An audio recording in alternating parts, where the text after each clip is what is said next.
Welcome, friends. Welcome on the Barricade. This is Maria Chernat, and as usual, we have with us Boyan Stanislavski, the co-host of our show. We also invited a very special guest, renowned journalist and filmmaker Paul J. He agreed to come to our show to talk initially about pandemics, but the extraordinary events taking place in Washington on January 6th, when Trump supporters just stormed the Capitol building, made us change our perspective. And the first part of our show will be dedicated to the analysis on what happened on January 6th.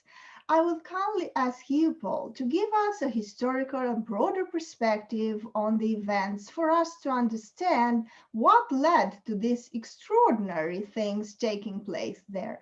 You have industrialization, and you have a need for enormous amounts of capital to build great big factories with thousands of workers and thousands of machines. Banking takes on a different kind of role, a more dominant role. And this reached its peak, you could say, its first peak, in the 1920s, when everybody's encouraged to buy stocks. The banks are selling stocks. The banks are loaning money for people to buy stocks. You could buy $100 of stock with $1 down and borrow the other $99. So by 1929, 1930, it goes completely out of whack. And it's one of the great triggers of the Great Depression of 1929, 1930. So this is part of the global crisis of capitalism throughout the 1930s. And capitalism really has two ways to go, towards fascism or towards eventually, by 1932. And so you have in the United States what Roosevelt did, the New Deal, and you have a compromise between the elites and the working class. So either a vicious suppression of workers, which is what most of Europe supported, and a big fight in the United States over whether to go the route of fascism, as it was in Europe, or what FDR was pushing, which is that the United States could afford and should have concessions, and it's called the New Deal. And that's where the United States went. So these kinds of pro-fascist forces have been in the US for a long time. I was just saying before we got on camera, you really in many ways can trace this right back to the American Civil War, where the Confederacy fights to defend the system of slavery. One of the critical parts of the Civil War is that white workers, poor white workers, poor white farmers go and join the army and fight for the Confederacy against the North in defense of slavery.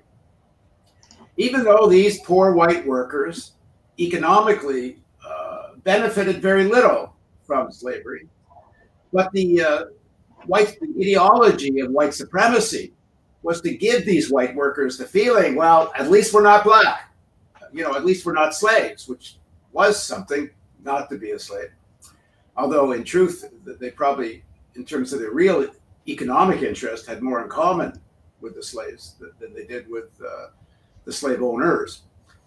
But this ideology of a section of the white working class feeling at least superior to blacks gave them something.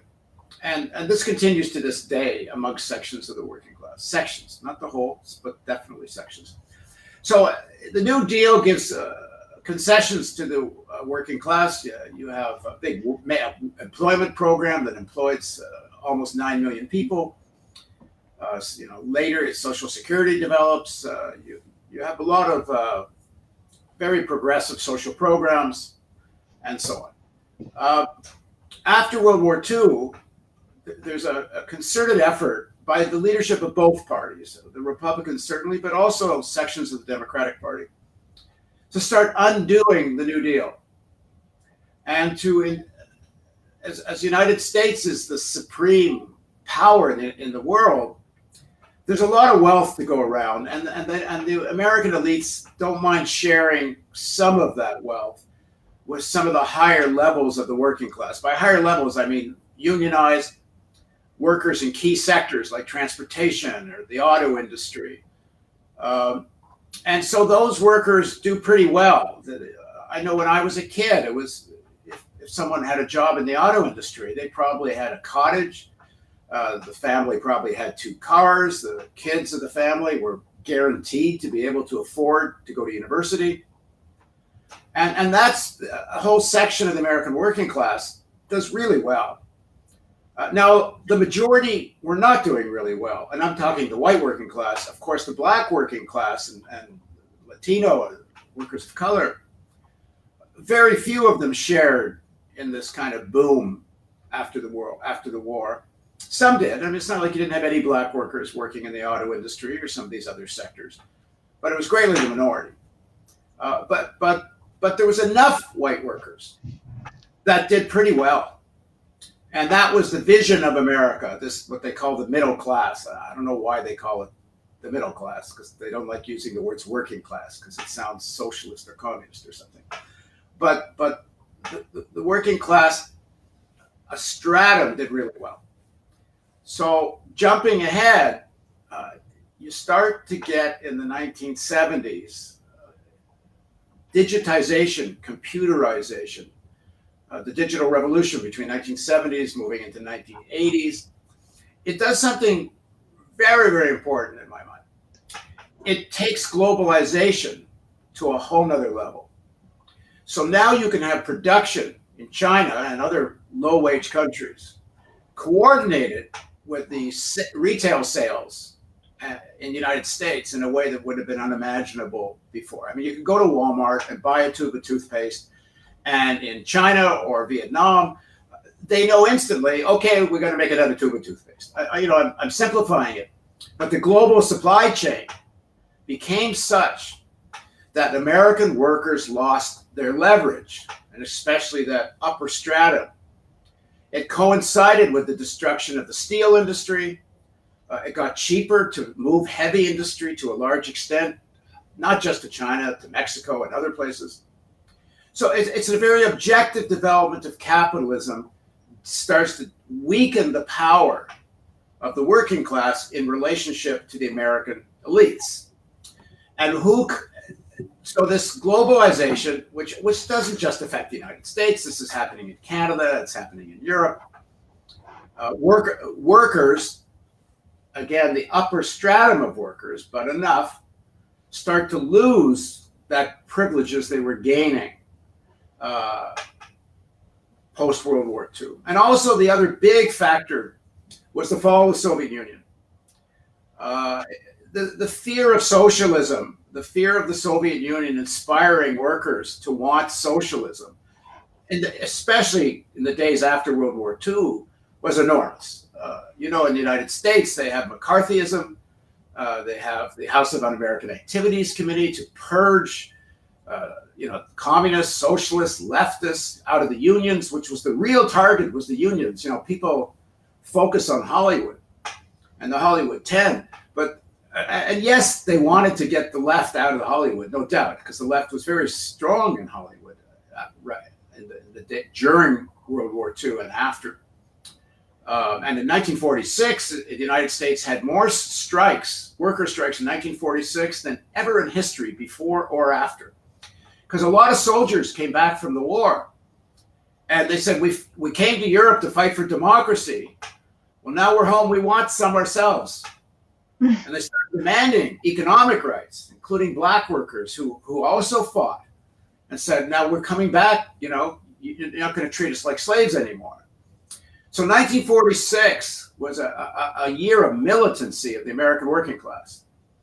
And the response of the American elites was very harsh labor laws and ideologically, politically, this McCarthyism, as it's come to be known, although McCarthy was just one part of it, where they literally purge whole sections of American society of the left. They just fire people. People lose their jobs in Hollywood.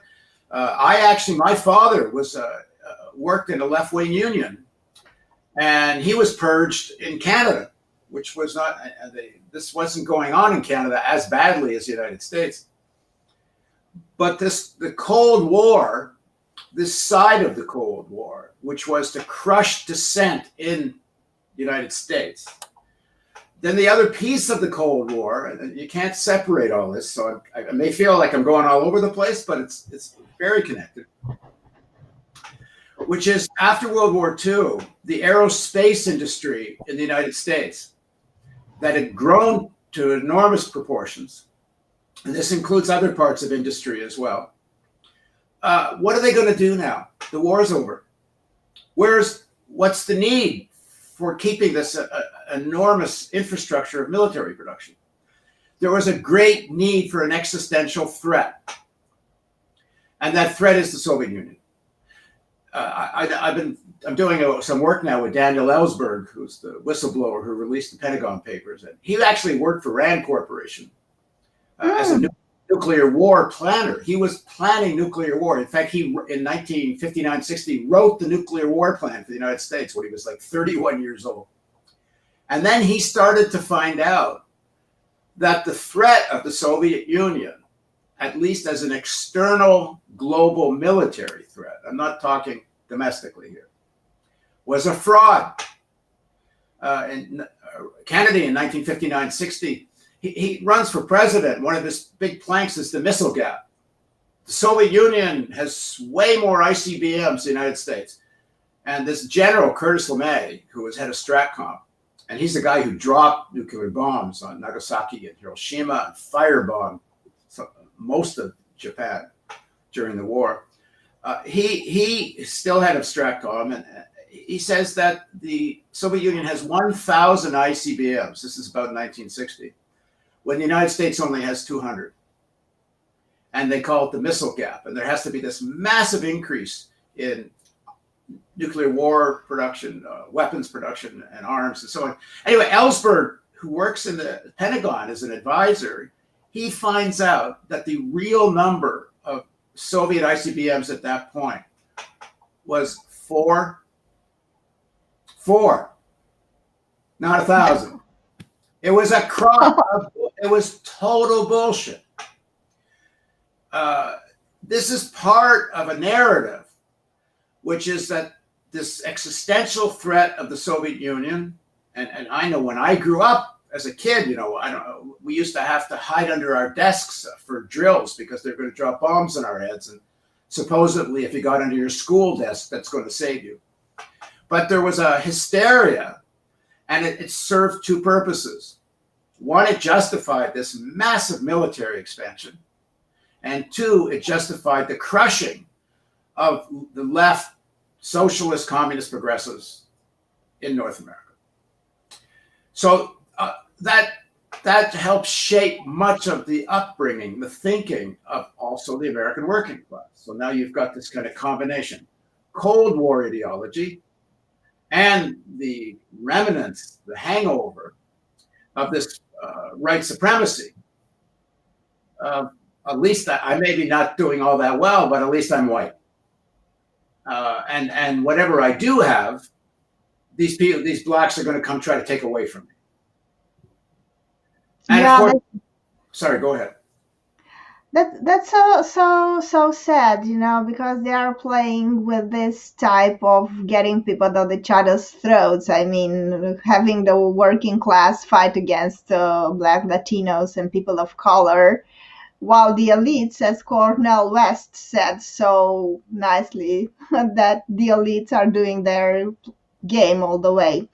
Now, for those of you who tune in later, we are joined here by Paul J., the producer, host of theAnalysis-news, and Boyan Stanislavski. And I am now going to turn to Boyan Stanislavski to ask his question. I asked Paul to give us some sort of political, economic, and historical perspective that led to the terrible, horrifying events that took place in Washington on January 6th. Can I just add a little piece to this? Please. Just to quickly get us up to date here. So when you reach this period of the 70s into the 80s, globalization, the real weakening of the working class, economic crisis as we head into the 1980 election, the real roots of Trumpism is Reaganism.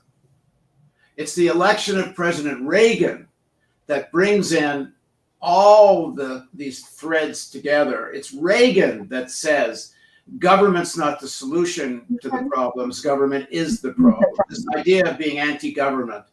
The racism, they call it dog whistle. They use this phrase of states' rights as if somehow it was a constitutional question, when really it was the right of states to suppress blacks and black voters.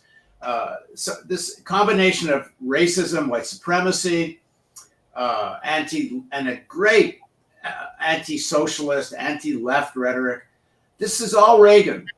And in fact, if you look at the Reagan campaign, and in fact, Showtime, I'm not sure it's available in Europe. In the United States, there's a series called The Reagans, a 4-part series, which depicts this very well.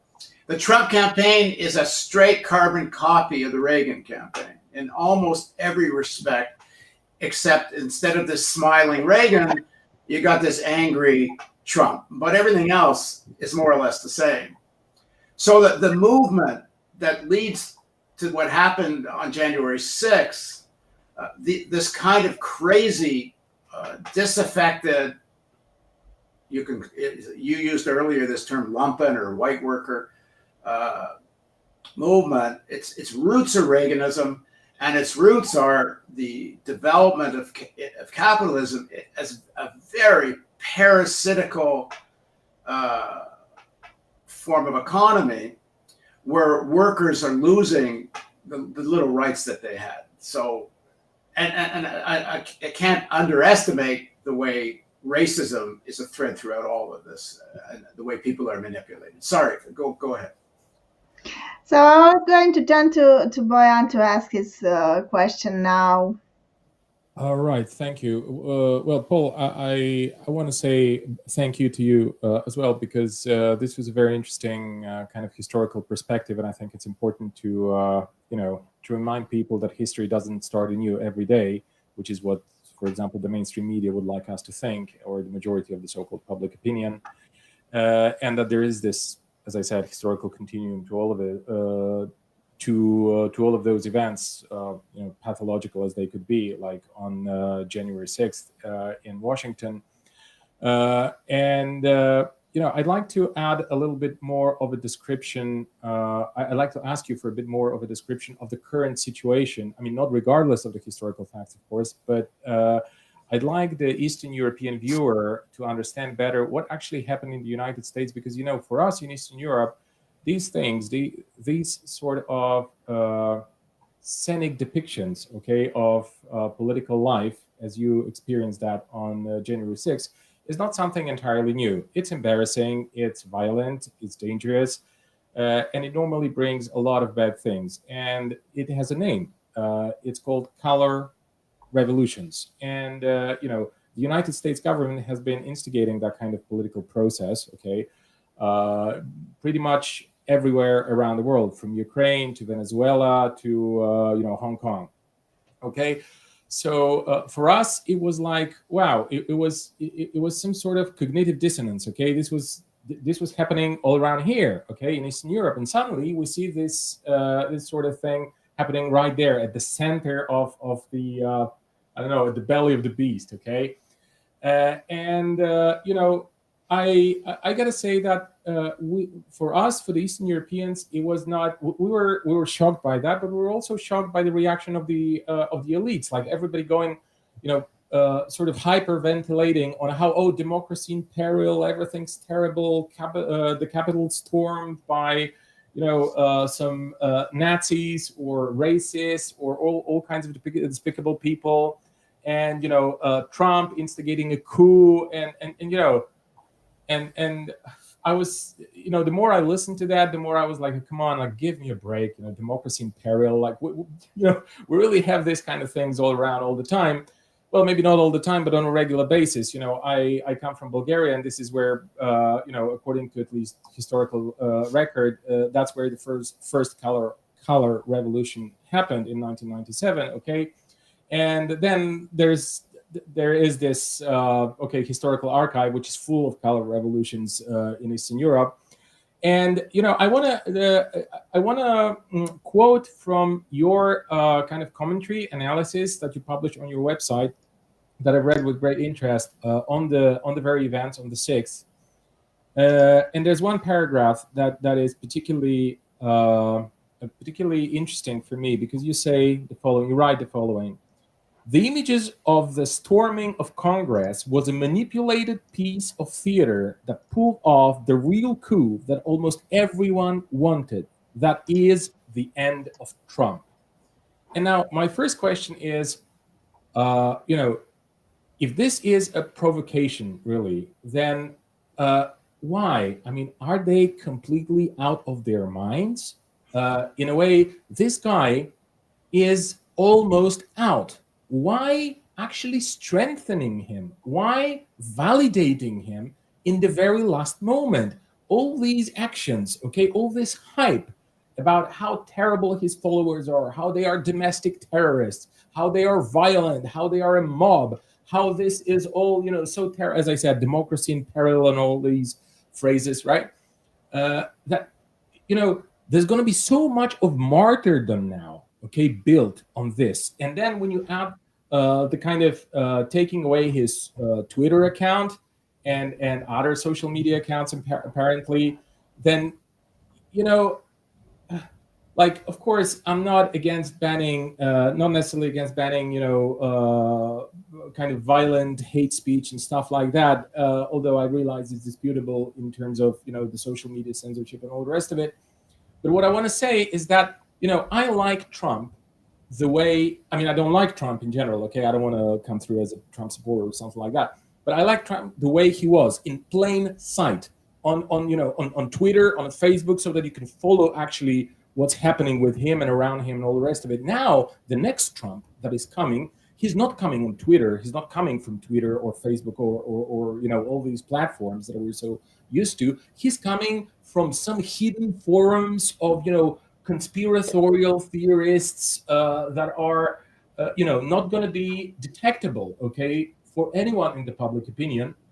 Plus, you're inflicting an extra wound, in my opinion, on the notion of public communication, because, people don't trust anything anymore in which, appears in the media, in the public sphere in general, that comes from official factors. Now it's going to be even worse. So what's happening is, a terrible destruction, okay, of the public discourse, public debate, to an extent that it won't be even possible soon.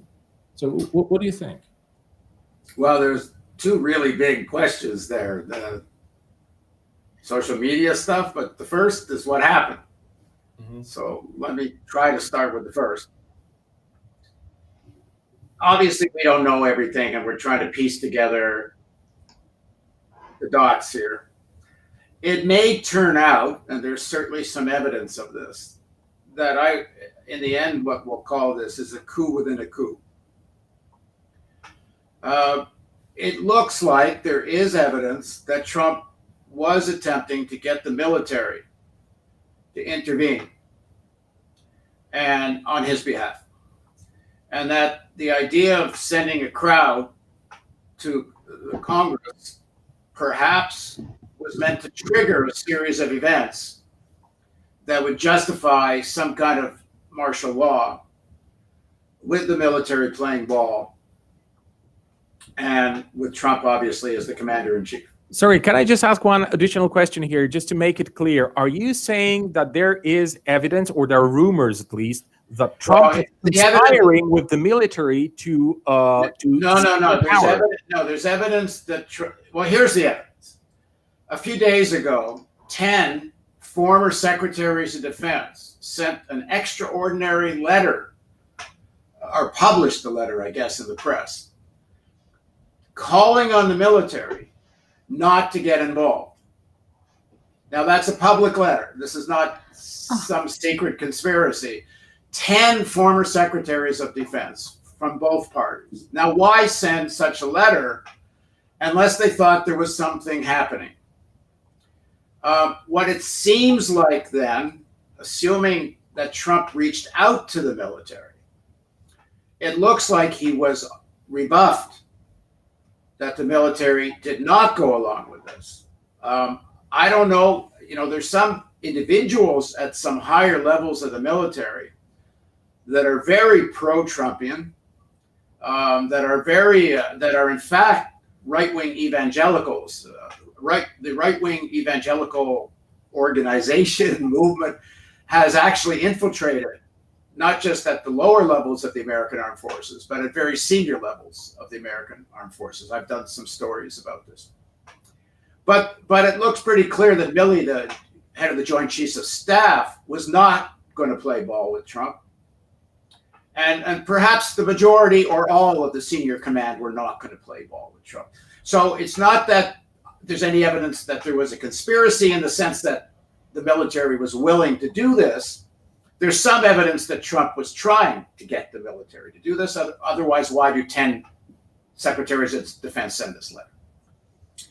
So I think what happens is maybe in Trump's crazy schemes, he's able to persuade the authorities in Georgia to reverse the vote and declare fraud. He's able to get the military to be on standby. They expect way more people to show up in D.C., they being Trump and his allies, including people like Steve Bannon, who called just before the November 3rd election. Steve Bannon says the war begins on November 3rd when they steal the election. That was prior to the election. Bannon said this because they knew all this was going to unfold. They not only expected much bigger crowds in D.C., I think it's pretty clear from the social media and the way Bannon's been talking, they expected almost something like a national series of protests and demonstrations and craziness everywhere. A little bit happened in other cities, but very little. The crowds in D.C., I can't get a decent number anywhere. I've been looking for a real crowd estimation. It may be, and this is just going on TV images and a little bit, maybe it's 20, 30,000 people, 40,000. I certainly cannot say that with any certainty, but they thought it would be 1 million.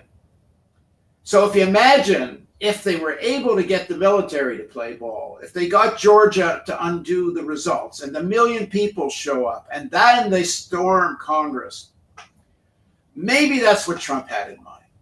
I think by January 6th, that it all collapsed. The military did not play ball. In fact, there's evidence the military offered the Capitol Hill police National Guard support, but we're told they didn't want it. I'll get into that in a minute. Why didn't they want it? The DC police wanted to beef up security. It was obvious that there was a plan to send these protesters into Congress. It was all over social media. Instead of preparing for that, what did they do? They don't even set up a real perimeter around the buildings, which is normal security protocol. You don't defend the doors, wooden doors. You set up barricades, to use the name of your show, all over around the buildings, and you defend those barricades. You don't let people get anywhere near the buildings, and that's standard operating procedure. So not to do that takes a decision not to do that. Otherwise, you do it. So Trump goes along with the playbook anyway. Now, I think that the real tell here, in poker, when someone is bluffing or is going to do something, it's called a tell. They wink their eye or they do something, I don't know. The tell here about what was going on is that before the events where the buildings get stormed, that day, Lindsey Graham, Mike McConnell, the senator, the leading right-wing hawk senator who's been this massive Trump supporter all this time, Mitch McConnell, the majority leader in the Senate, and Mike Pence, vice president, they announced they're not going to support Trump in the Senate in reversing the certification of Joe Biden. Even though there's 100 members of the House, for your audience, I assume people know there's the House and the Senate. Well, the Senate is considered the more senior body Honestly, the Senate is a completely undemocratic institution. It shouldn't exist. Every state gets 2 members regardless of size. So, something the size of Delaware gets the same senators as California. I mean, it's craziness, but that's how it is. So these 3 guys who have been the biggest cheerleaders and supporters of Trump bail on Trump. Why? Well, I think by this point, one, they've seen the letter from the secretaries of defense. They know whatever Trump has in mind is falling apart. They blame him for losing the 2 Senate races in Georgia. Trumpism, I shouldn't say Trumpism, Trump is unraveling. He's going mad. They can see he's been pretty mad the whole damn time. And they've been feeding that narcissistic megalomania for 4 years because everybody, by everybody meaning first and foremost, Wall Street, the military-industrial complex, the right-wing evangelical leaders got everything they wanted out of Trump. They got the Supreme Court they wanted. They got the military budget they wanted. Wall Street got the deregulation they wanted. The guy, Larry Fink, who's the head of BlackRock, which is the largest asset management company in the world, something like $7 trillion. It's really the power of Wall Street now. Larry Fink, who actually supports the Democrats, he said once that with Trump, we got our entire bucket list checked off. Everything they wanted from a president, Trump did. So even though they knew he was descending into madness, utter delusional, it didn't matter because he did what he handed over the keys to the Treasury, the piggy bank, and they got what they wanted. So, but in these final days, this is what I think happens. Some of this I can't definitively prove, but I'll tell you the things that I know are factually verifiable. I think what happens is Lindsey Graham, Mitch McConnell, and Mike Pence, who, have been eating Trump's shit for 4 years.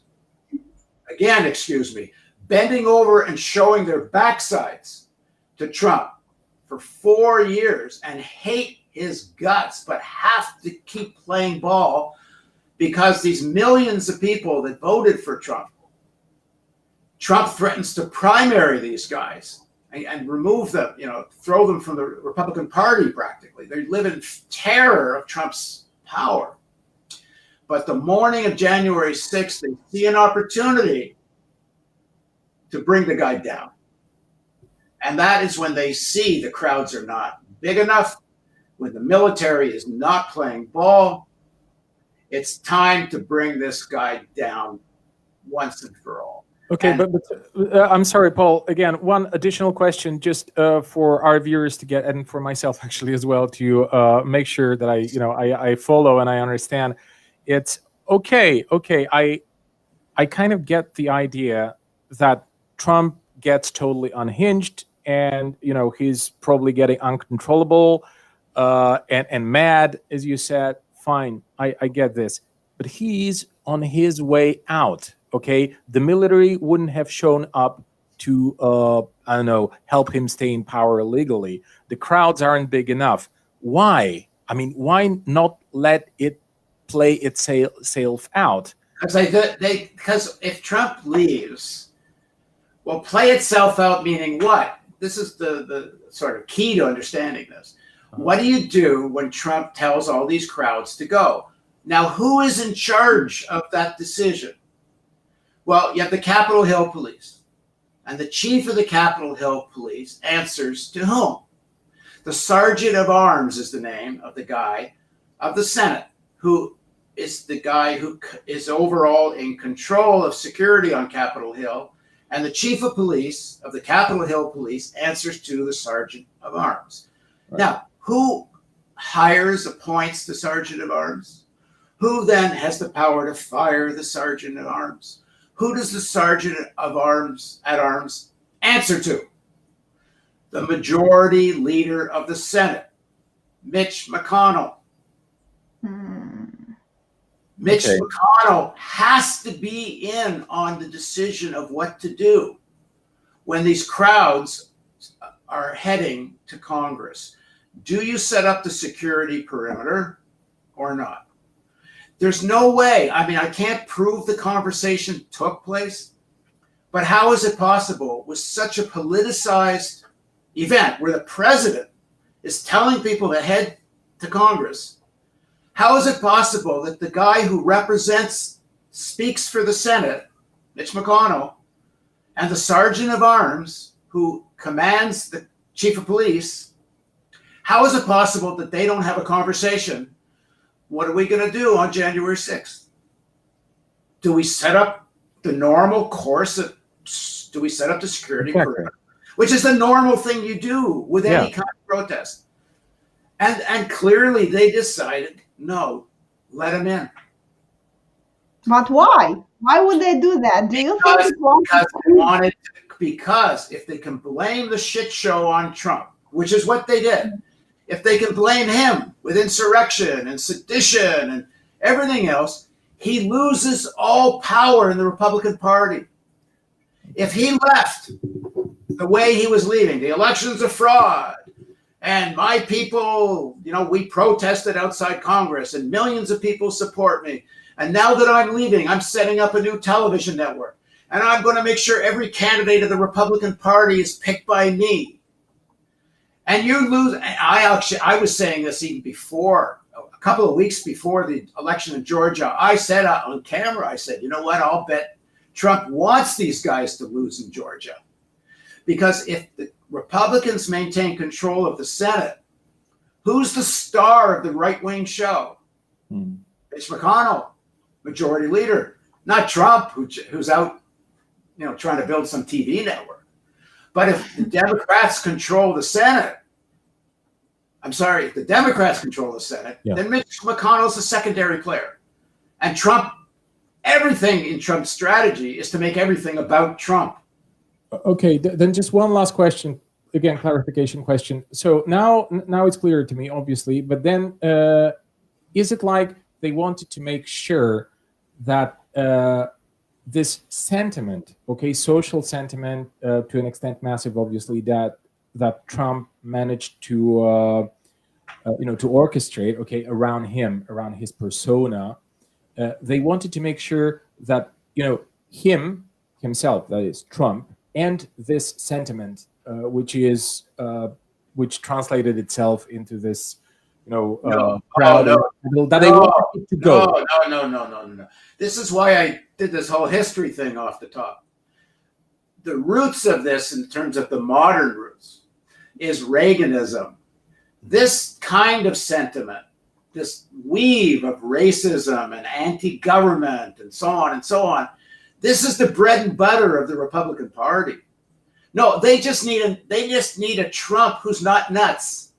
Okay. No. Oh, far from it. They will fan the flames of this. This is the only way they win elections. Oh, no.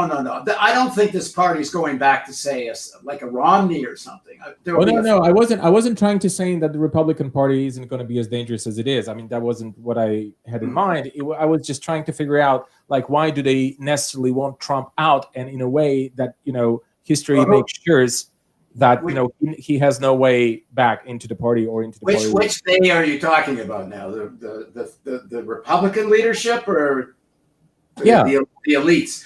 The Republicans, they want a demagogue who doesn't believe he's God. Yeah. Okay. They certainly want another Trump type, but they don't want one they lose control of. They controlled Reagan. Reagan was an actor. He was created by a cabal of, in those days, multimillionaires. Today it would be billionaires.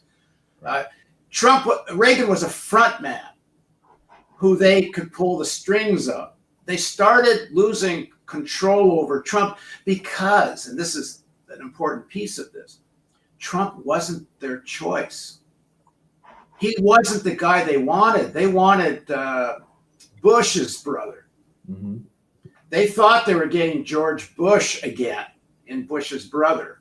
So, are you saying that Trump just flirted with the population in a manner that kind of was endangering the control of the Republican elites, whatever Republican leadership, over him as a candidate and afterwards as a president? Is that? Yeah, very, very much so. But the important piece of this is that the elites are very fractured.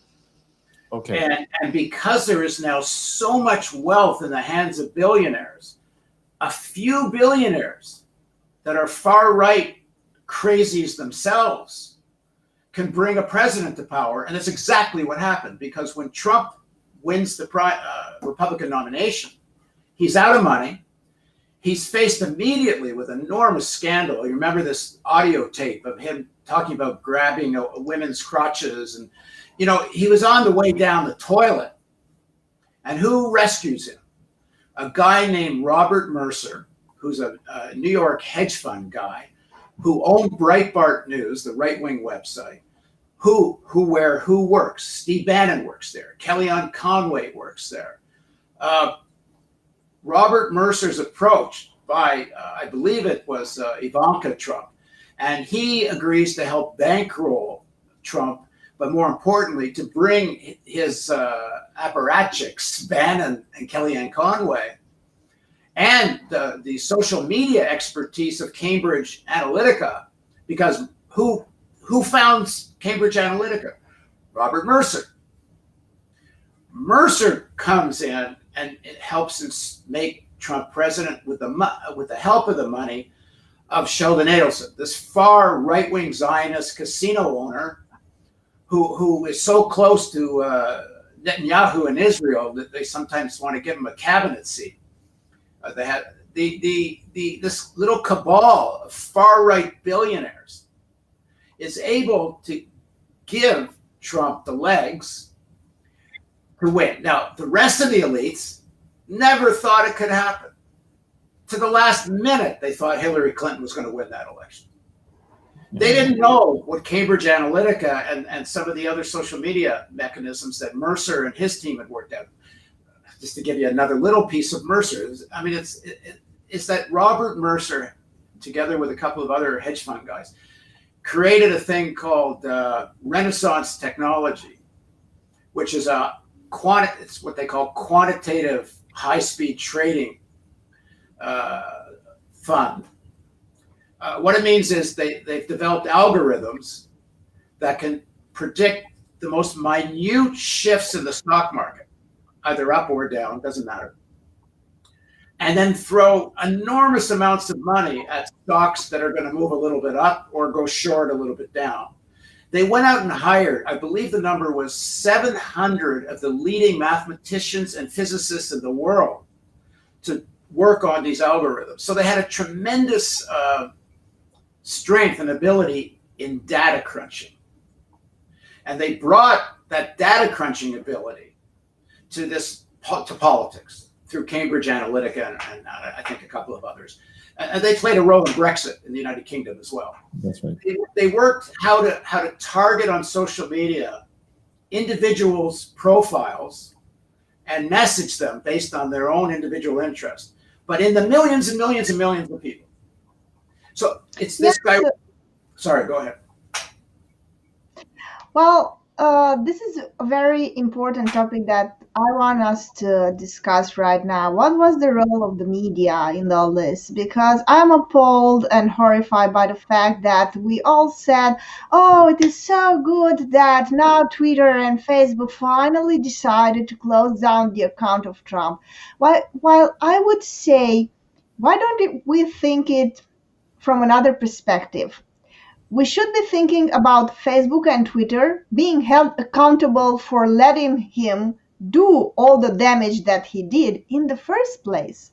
But we as a society and you as a society were not able to hold these guys accountable. And now we are in the position where we are begging the owners of the platforms to behave socially responsible, and we are cheering up that they finally closed down the account. But let us think about how much money did they make during all those time where they profited and they used hatred and hate speech that Donald Trump was fueling and other right wingers like Ted Cruz and others. So I find this to be so twisted and sad when first of all, we cheer up that some elite, like Facebook and Twitter owners, just fought with another elite, crazy right wingers and mainly Trump.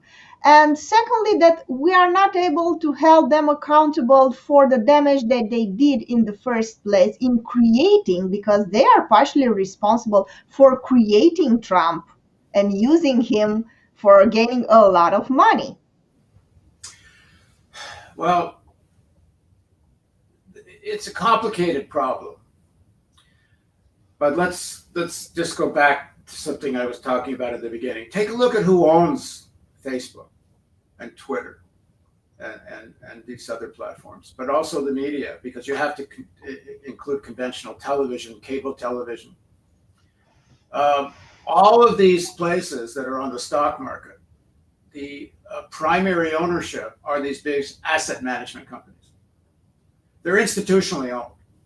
There's some individual billionaires that have significant stakes, but almost every one of these, including even the New York Times, but including Facebook and all the rest of it, there's no doubt Zuckerberg has enormous amount of shares, but the financial institutions are the ones that have the main ownership.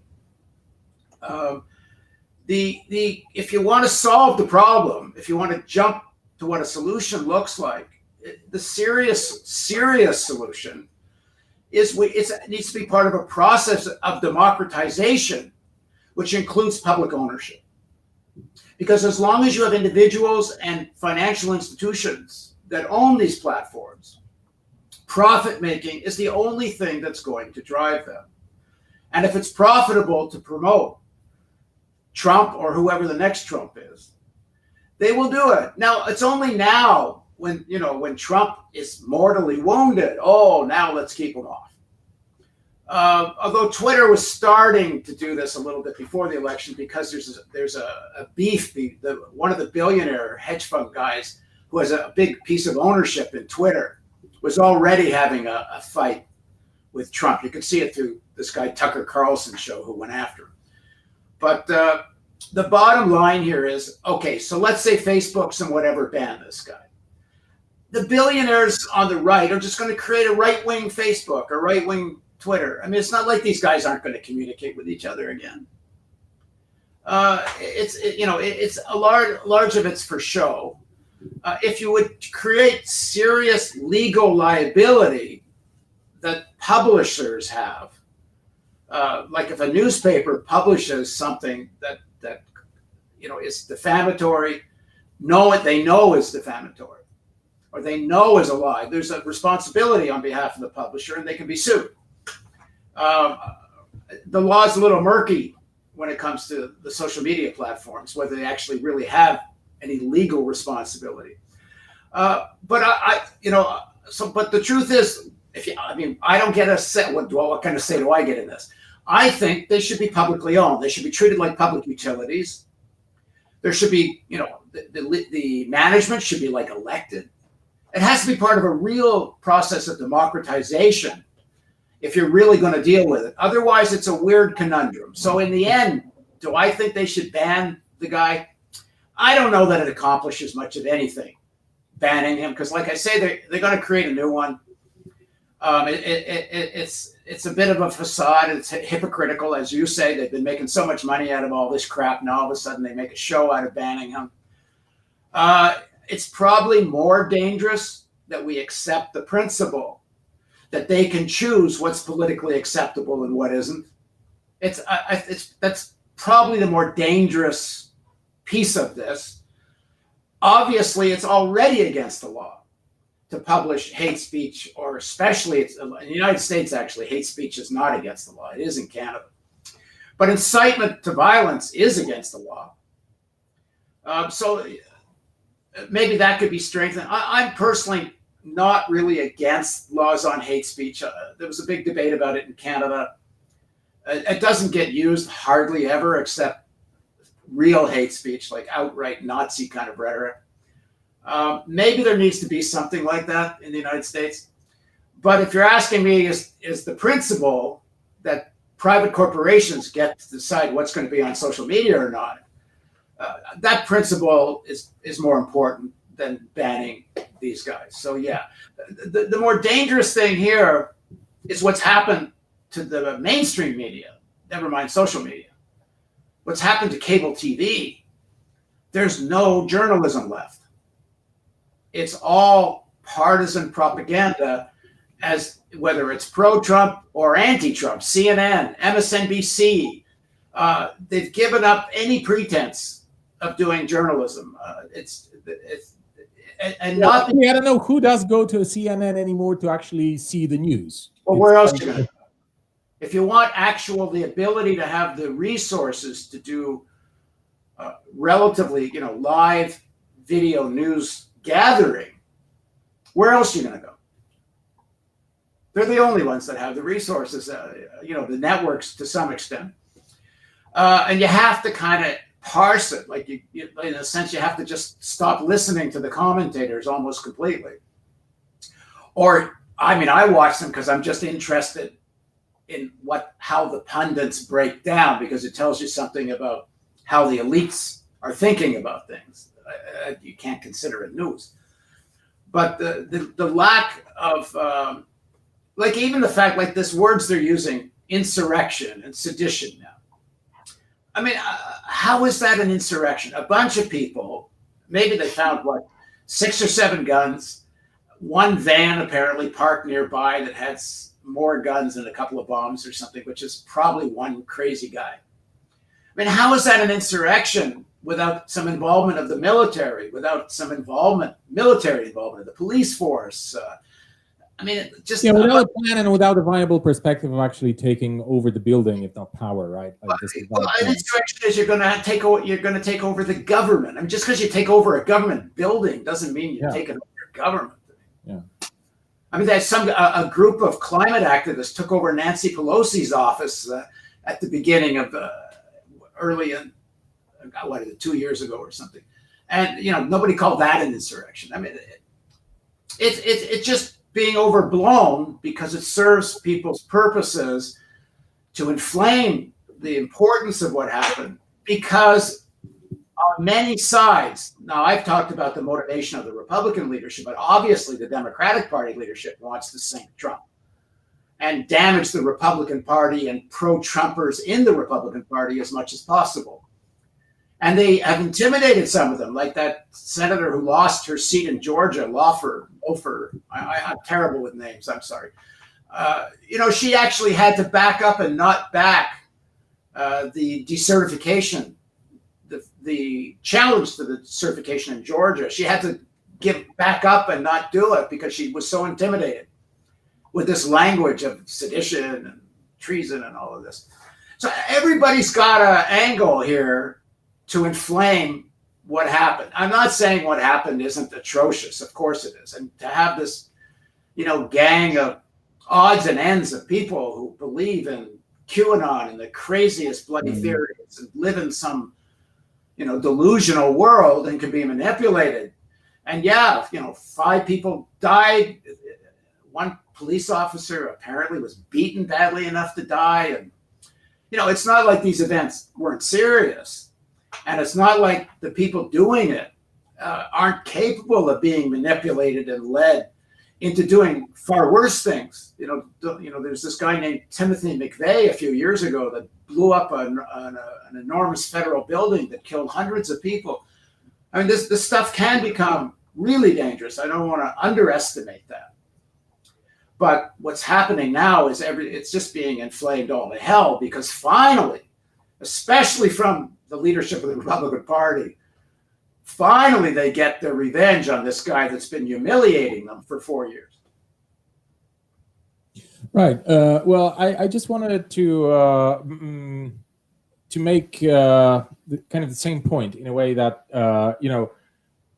obviously, for example, in Poland, where I'm based, and we have a terrible government here, and the government has taken over the public media, so-called public media. They are now state media, government media, and they are using it as their own propaganda tool, propaganda leverage, and it's terrible. And older people, that had their adult lives in before 1989 would tell you today that it's much worse than it even used to be before 1989, because back then the leaders of the party, they at least they kind of respected the people, okay, in a way that they thought they are talking or they're doing propaganda to intelligent people, okay, thinking people, whereas those now aren't doing even that. So and I'm saying this because obviously when I want to get some news, then I have to go to the public TV just to see what's going on there, right? In a way, what's going on the ground, like what facts are reported, what is happening, okay? And obviously you have to go to these channels, I don't know, big media and so on and so forth. But I don't think many people really take it seriously. In a way, most people, I don't know what it's like in America, but I assume it's pretty much the same as in Europe, and it's pretty equal in Eastern and Western Europe. People just don't believe anything that is in the media. Like, they consume this information, and sometimes they use it in some discussions, but generally, you said in America, journalism ceased to exist, basically. No one even pretends that they do journalism anymore, and it's pretty much the same all over the so-called global north, I think, or at least in Europe and America. And the thing is that obviously the media did play a very important role here, because they were fueling this. They were, adding gasoline to the fire and sort of, propping up this conspiracy theory. Actually, one conspiracy theory after another. I mean, this is the most fashionable thing to do now in the mainstream media, obviously, just to, throw around conspiratorial, ideas. Because the fact that for the idea that Trump actually won the elections and they were stolen from him and so on and so forth, this was the kind of conspiracy theory that part of the media, those that supported Trump, they kind of they went on board with it, right? And if it was obvious that at one point it could end in the manner that it did on the 6th of January, okay? And as much as it was pathetic, and you said it yourself, it could have also been dangerous, or it could be dangerous in the future. But also about the social media, the thing, banning of Trump, I think is very important for everyone here to actually, consume this. That what you said, I think is very important, that it wasn't really any decision on the part of the, I don't know, the board or whatever, the executive committee of Twitter to take down his account or some of his tweets. I mean, Trump's tweets or Trump's account, because they thought that it's actually ethically not okay, but it's actually, what is behind it is some kind of corporate intrigue, oligarchic intrigue, okay, going on in the background that just manifests itself that way. And then, of course, we're kind of explained as the population, we're explained that, oh, it's because Trump's inciting violence or something like that. I've seen the 2 tweets, okay, that were taken down right before his account was totally erased, apparently.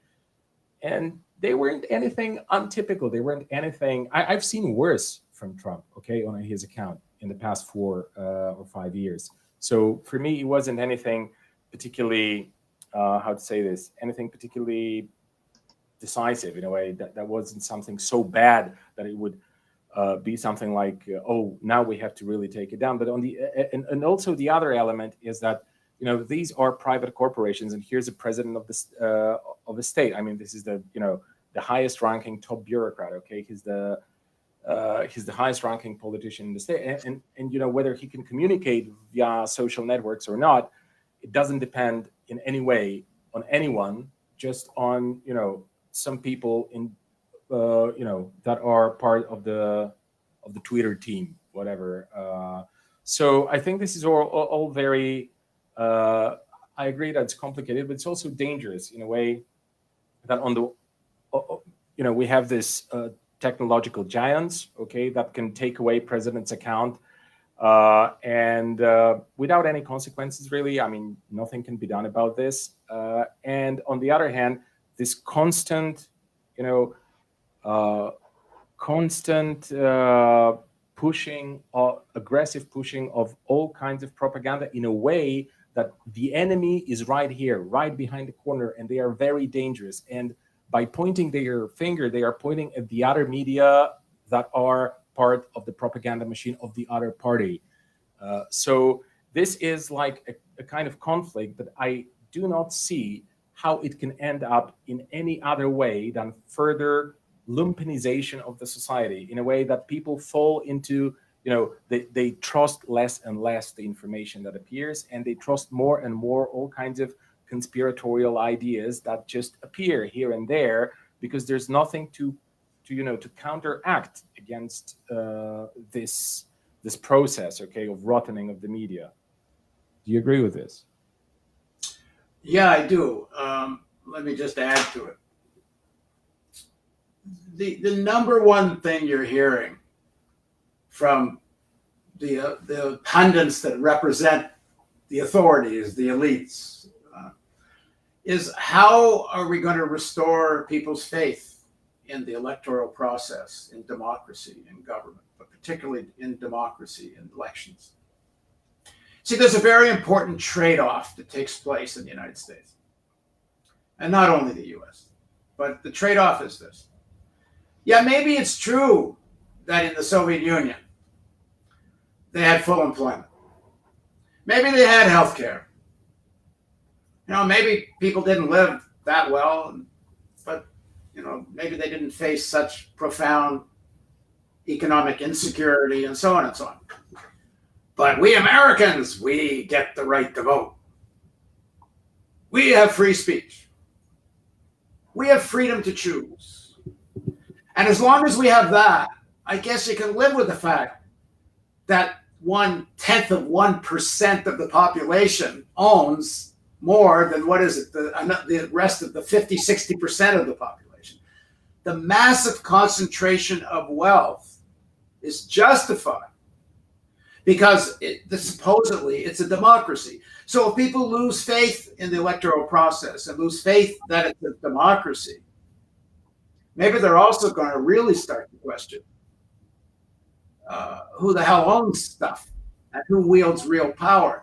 Now, of course, the right-wing movement doesn't do that. The right-wing movement covers up the role of the big corporations. Although I gotta say, when you watch Fox News now and people like Tucker Carlson, they're actually starting to use anti-corporate rhetoric because the elites need to control this conversation so it doesn't end up pointed in real terms at that 1%, the ownership class. So the problem facing them is that if, 74 million people voted for Trump, 75 million, and they're saying, 2/3 or something of those people think the elections were rigged. That's threatening to the process itself. And you combine that with on the more left of the spectrum, people believing that all the progressive motion that was behind Bernie Sanders is now being essentially left out of Joe Biden's calculations or diminished or marginalized. It's a very dangerous brew here for the elites. So yeah, the media is trying to put the genie back in the bottle here and control the conversation. But they're facing something which is making it almost uncontrollable, and that's the COVID pandemic. I mean, the real crime of Trump is what is Yeah, COVID. this is the last topic of our show. And I was just wanted to get you to tell us how is the pandemic playing off? Because all this crazy show just took place in the middle of a deadly pandemic. And here in Romania, everybody says, well, the Chinese are just lying. I'm sure that they are sure that dozens of millions of people are dying in China and the government is just covering it up. Okay, just to somehow preserve the idea that the US is superior because we have so self-colonized intellectual elites here, that the US is superior, and to somehow say, look, the pandemic in the US is greatly managed and the Chinese are lying. This is basically the mainstream media and mainstream intellectuals narrative. So what's your take on that? Well, there's no reason to believe the Chinese are lying. I mean, there's too many Western doctors and scientists and journalists and everybody crawling all over China. I mean, if that was the case, that would come out. I think it's silly. But the fact that people believe it, it's part of what's driving these right-wing forces all over the world, is that there's, science and evidence don't seem to matter very much. But what's the real threat of the pandemic in the United States is that there looks like there's going to be no way to control it without much more profound lockdowns and closing down sections of the economy again, which is going to throw things back into deeper recession, higher unemployment. And, I was talking earlier about sections of the working class because of globalization that had lost their sort of status and privilege. There's sections of the working class now being thrown into abject poverty that never believed that they would ever face such a thing. That's a time bomb, political time bomb. And the distribution of the vaccinations in the United States is a disaster. It's chaos. What was it? They thought they would have 20 million people vaccinated by the end of December, and it was 2 million. It continues to be completely chaotic. It's raging out of control. So that the elites are in a situation where they really don't know what to do. They needed to sink Trump because it helps calm the waters some, at least on that side of things. They needed to legitimize the Biden presidency. Biden is going to have to take some measures that are going to be very strong if they're going to control the virus. So anything they can do to legitimize the presidency, and it is, I mean, he won the election. He doesn't, like, it needs legitimatization within the framework of American politics. There's no question he won. But they needed to assert that. It was important to the elites that McConnell and Pence and Graham, these three pro-Trump senators, it was very important that they broke ranks with Trump, to the elites. I think there's a very important piece of this which needs to be talked about.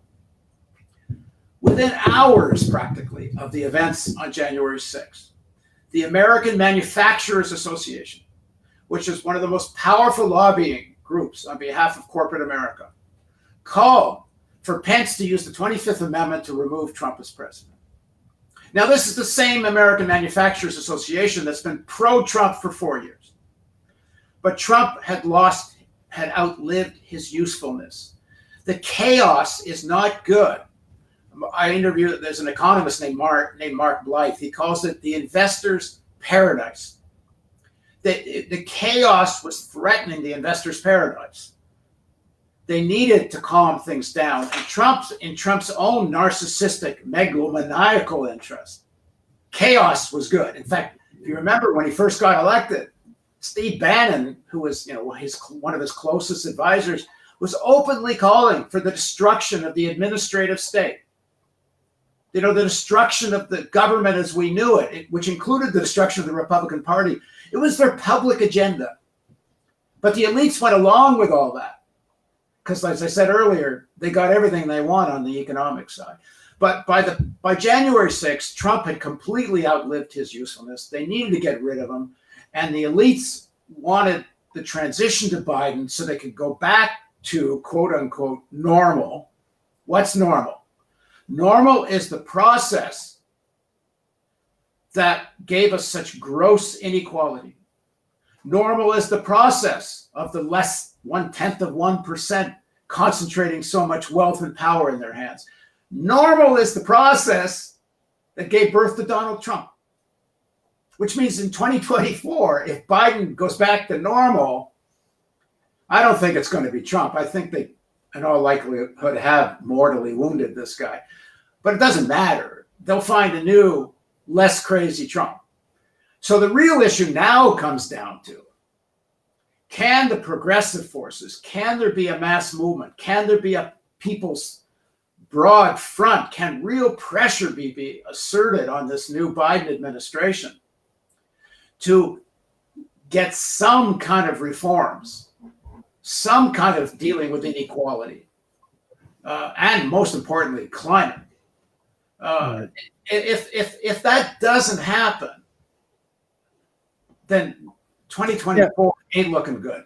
Right. And I also want to ask this: if this doesn't happen, if there's no major reform, if there's no steps are taken in order to improve the situation in general for the poorest, for the most disenfranchised, and so on and so forth, then the other question appears: how is the American system, brutal and barbaric as it is, still, how is it going to contain this? I mean, this growing disenfranchising, this growing frustration, growing, violence. And, when you read about America today, I don't know, you can take the book, for example, by Chris Hedges. I read it like a month or 2 months ago, America, the Farewell Tour. You read this book and you go, and it's striking how, violent American society is or has become. Okay. No, that's not right. Has always been. Oh, okay. Has always been. All right. Well, that was very important. It isn't has it become, has always been. Okay, has always been. That's fine. Okay, I'm just talking about my impressions upon reading the book. Like, I'm not, an expert in American sociology, so that's my mistake. But what I want to say is that how, like, if this doesn't happen, what you said, that some reforms, some basic at least reforms are needed, then how are they going to contain this through repression? I mean, are you? I think they contain it through short-term measures. See, the thing is this: the Brookings Institute did a study on how much wealth is in private hands in the United States. It means actual assets after liabilities. It's something like $98 trillion are in private hands. That's an enormous amount of money. That gives a power to the United States to create money through the Fed and the Treasury. Mm. Like they came up with a stimulus package of what it was, like $3 trillion. They're talking about another $2 trillion. They can come up with trillions to quell the fires without doing any systemic reform. Mm-hmm. So that's what they do. They have a combination, sure, of policing, but more importantly, and this is part of the difference between the Democratic Party and the Republican Party. The Republicans lean more towards more repression, but they're not against stimulus when they have to.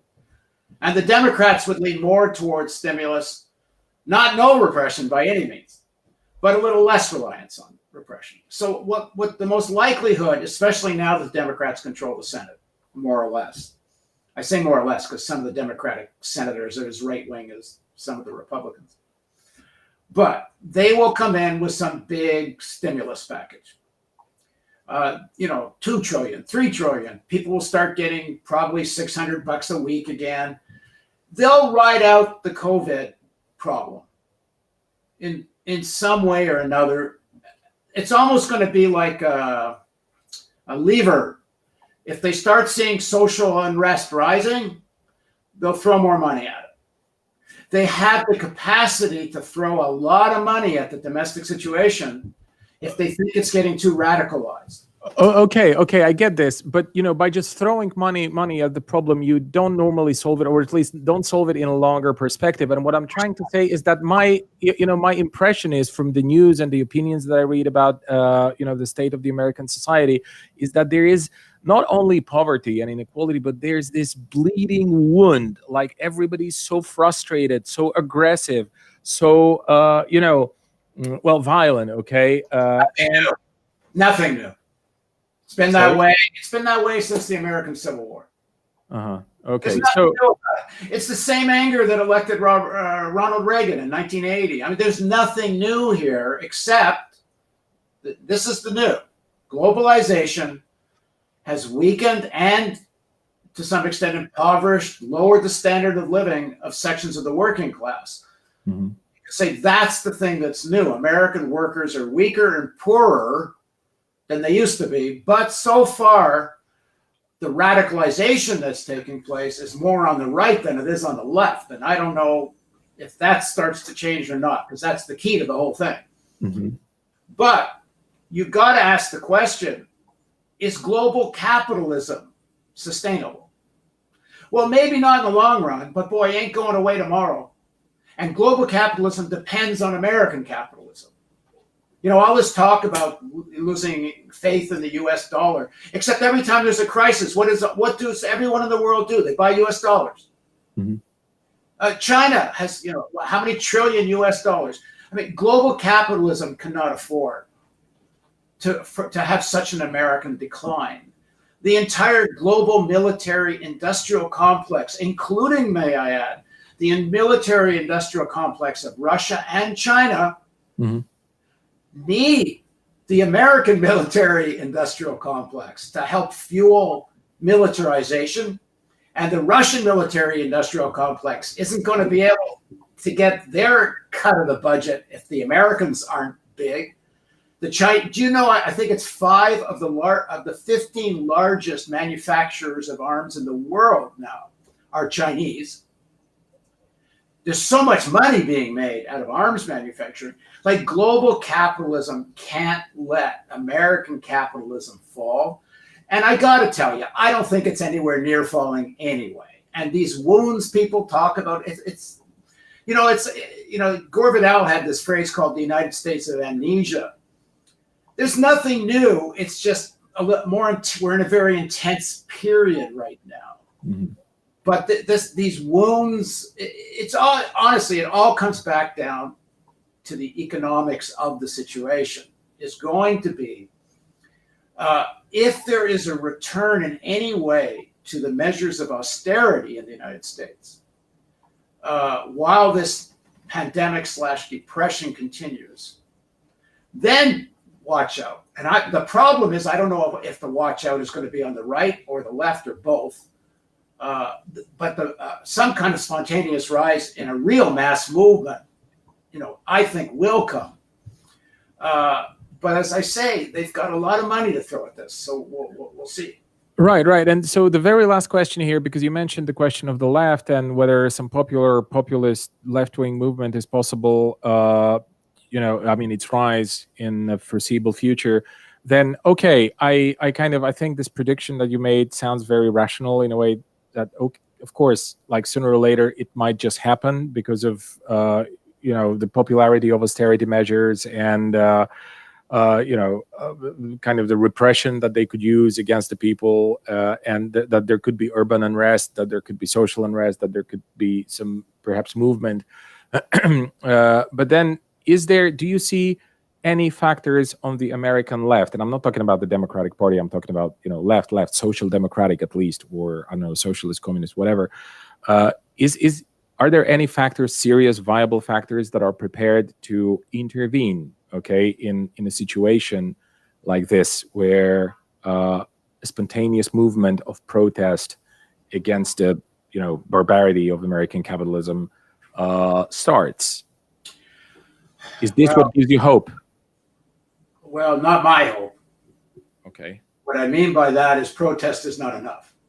Oh yeah, absolutely. That's why I'm asking about like a political formation that could, Well, right now the only game, in my opinion, the only game in town that has clout at the national level is the progressives that have got elected at the Democratic Party. Whether it's a Bernie Sanders or AOC, the Squad, those types. That has, because they have a platform, I can't say they have power, although in the new House of Representatives, because the Democrats have a narrower majority, the progressive group has a little more strength than they might have otherwise. Outside the Democratic Party, there's lots of groups and formations, and the Democratic Socialists of America, one of the larger ones, but it's quite amorphous.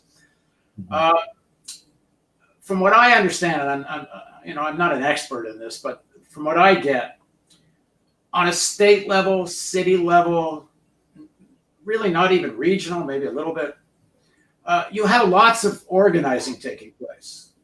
You have groups that at city levels can mobilize some people. You can get people elected. In New York State, they've elected a lot of progressives to the New York State Assembly. But unfortunately, I can see my camera just dumped out for some reason. There I am. Okay. But the majority, I don't know if it's the majority, but almost majority of state legislatures are still Republican.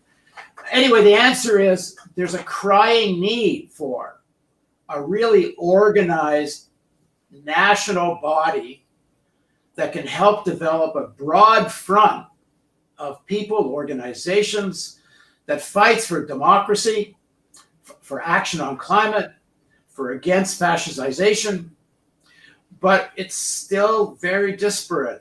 You can get people together in groups and stuff for a big protest someday. Like even 1 million people maybe show up on, what was it, against the Iraq War? Right after Trump's presidency, there was some big protests.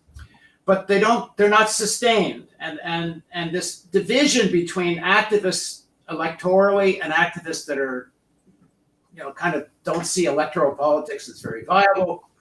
I would like to say one thing, because there's a lot of this discussion and argument going on right now. I don't think the Democratic Party is the enemy any more than I think the Republican Party is the enemy. Any more than I actually think Trump is the enemy or Biden is the enemy. But you get a lot of politics framed that way. If you want an enemy, the enemy is a system of ownership that concentrates so much wealth and power in so few hands. That's the enemy.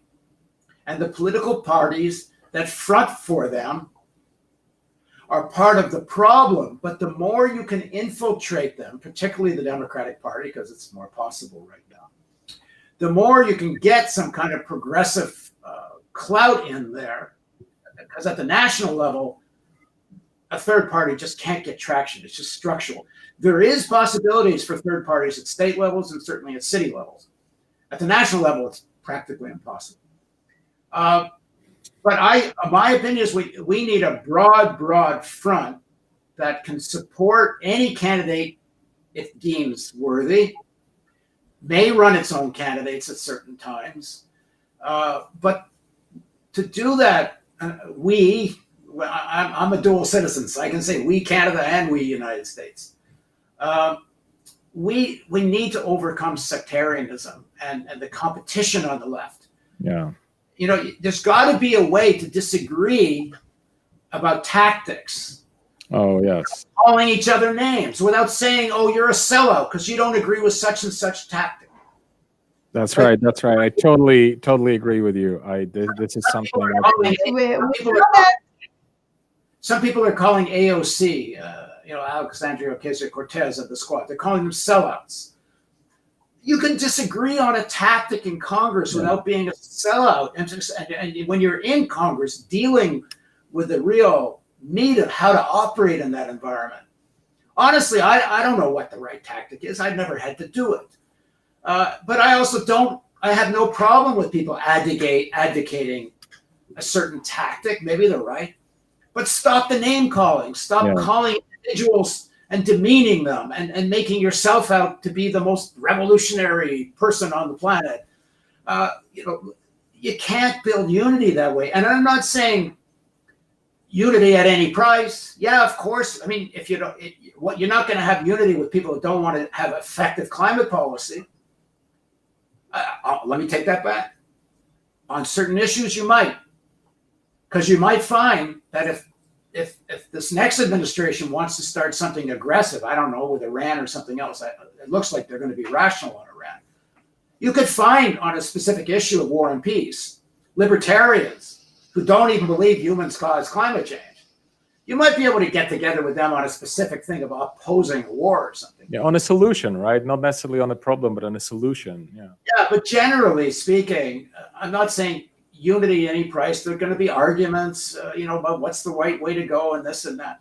But if we can't figure out how to develop unity and stop the name calling,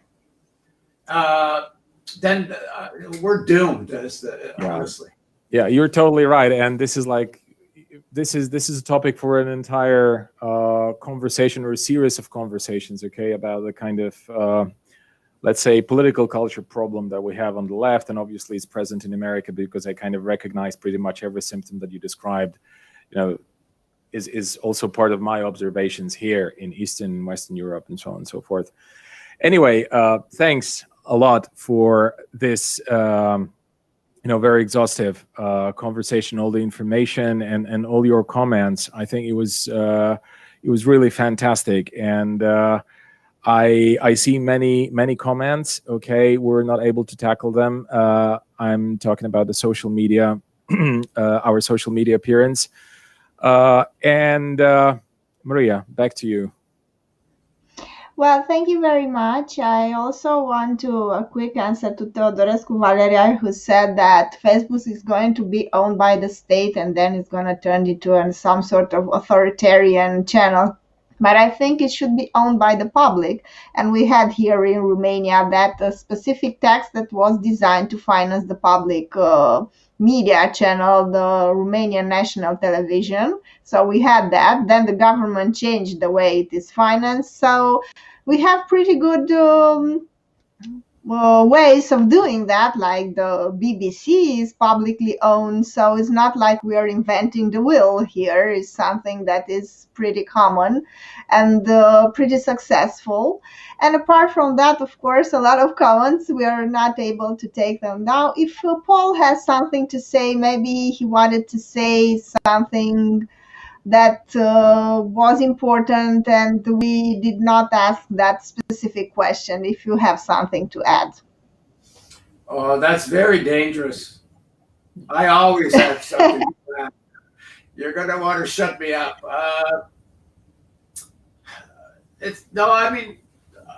Just quickly on the last thing you said. This is going to be the great challenge of humans if we ever get to take up this challenge. How do you have public ownership and democratization? Because concentration of ownership in a few hands, as you know well in Eastern Europe, even better than we do, can be also just as dangerous. If the state ownership is concentrated in a tiny handful of hands. A single party concentration of political power, public ownership can be dangerous.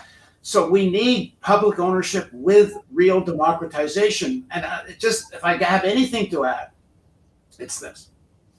Artificial intelligence can either be the greatest thing that ever happened to humanity, which will include the means for democratization, because you can have participation electronically and otherwise in ways unheard of before. Or AI is going to wind up being the most dangerous thing that ever happened to humanity, which includes the elimination of millions and millions of jobs. And some very credible scientists even think someday AI doesn't need humans anymore. Although my mind's always been that if the elites are the ones that develop AI and get rid of workers, I'm rooting for the robots. Anyway, let that be my final words. Okay, thank you so much. Thank you both of you for your comments and the information and analysis that you provided. I am sorry that the internet connection was not so good all the time. These things happen, so I have to apologize to you and to our viewers, and hope to see you on our show again, Paul. Thank you very much for being here with us tonight. Sure, I'd be happy to anytime. Okay, thank you. Bye.